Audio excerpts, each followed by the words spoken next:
Hi, welcome, it's Jen. Today I want to talk just briefly about the difference in the views between our standard conventional Western medical system and natural healing or alternative healing, as it may be called. So let's talk about what you do in our standard Western medical system when you get sick. You get sick, you go to your doctor, and the doctor takes a look at all your symptoms that you're having, your heart rate, your blood pressure, your temperature, whatever other symptoms you may be experiencing. And in the majority of the cases, they will give you some sort of medication to help with the symptoms that are meant to manage or reduce those symptoms, which is intended to make you feel better. You have a cold, you have the flu, for example, and you go to the doctor and they say, oh, you've got a high temperature, we need to reduce that temperature. So they prescribe Tylenol, for example, to reduce your temperature. Or let's say you have something else going on. You have high cholesterol, you have high blood pressure, maybe you have diabetes. Well, you go to the doctor and you talk about the different symptoms, and they draw some blood and they run some lab work, and oh, your cholesterol is too high, your blood pressure is too high, your insulin levels are off, your glucose levels are bad, and so we need to get all these things under control. So we're going to give you a medication to lower your cholesterol, and a medication to lower your blood pressure, and medication to help you regulate your glucose levels in your blood. And that's what they send you away with. Now, hopefully they will also give you some suggestions and advice regarding some lifestyle changes that you can make with diet and exercise and stress reduction. But ultimately, this type of approach is simply aimed at the management of symptoms and not getting to the root cause of why those symptoms are there in the first place. If you have high cholesterol or high blood pressure or diabetes, those things are symptoms of some underlying imbalance that is happening within your body.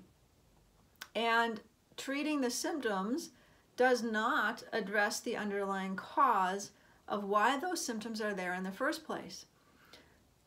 Even when you understand that the symptoms can be caused from multiple things. People have high cholesterol.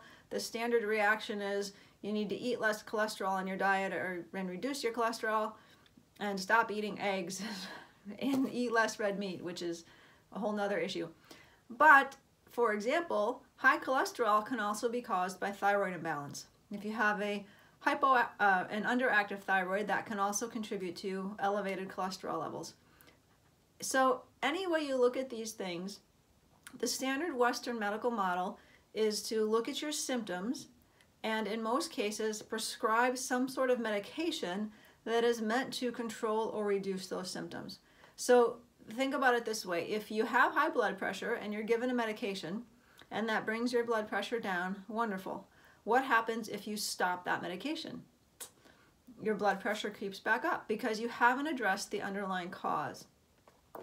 The difference here with alternative medicine, as it's called, or natural healing methods, is the appreciation and understanding that the symptoms are there to point the way, like a roadmap, to what the underlying causes might actually be that are asking to be addressed.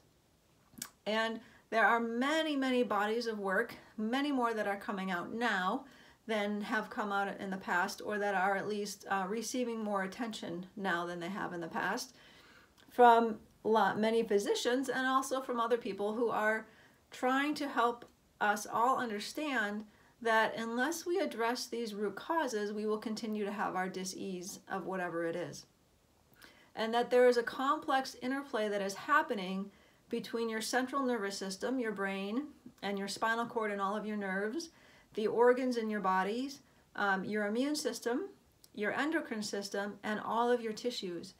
And that our energies that we experience through our thoughts, through our actions, through our environment, through our genetics, all of these things have a complex interaction with all of these systems within our bodies to create the symptoms and the dis-ease that we might present with and experience.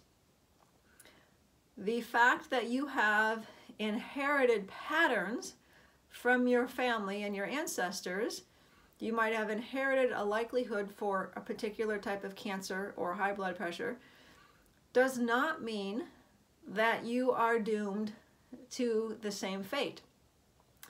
There is a wonderful field called epigenetics, which essentially means that whether or not a particular disease or gene will be expressed is dependent upon the environment in which it is and the things that may or may not trigger the expression of that gene. And there is a lot of work that's done on this whole area. So I'm not going to delve into all of the work. I just want to share with you some thoughts and ideas to help you consider that the goal ultimately, and the reason that this website exists and that the work that I do, is to help you realize that if you truly, truly want to heal, you have to go deeper than the symptoms to the underlying causes of those symptoms.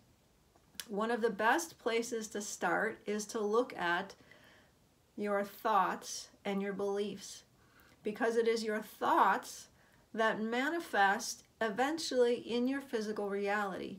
You have beliefs that you are consciously aware of, and you have many, many, many more beliefs, most of them necessarily not so positive, that reside in your subconscious mind that you don't have awareness of until you start to look at the patterns and habits within your life and your world and those of your ancestors. And I will share just one example with you of this type of getting to the root cause of things. This is a book, here we go, Love, Medicine, and Miracles by Dr. Bernie Siegel. This book was written, I think in the 70s, 1986. Dr. Siegel was a surgeon, and he worked with cancer patients, and he operated on removing tumors from cancer patients and treating them for cancer. And he found that there was a small percentage of his patients, a consistent percentage, who always got better, and then there were those who never got better. And he wanted to figure out more about what it was about those, what he called exceptional patients, who always seemed to get better.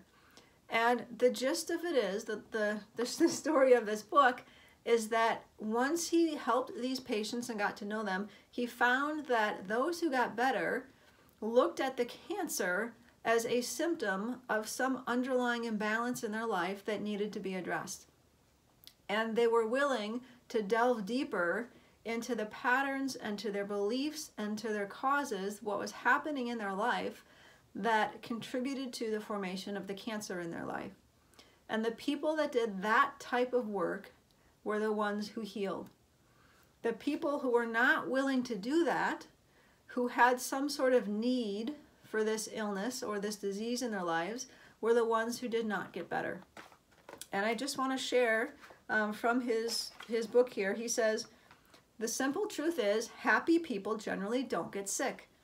One's attitude toward oneself is the single most important factor in healing or staying well.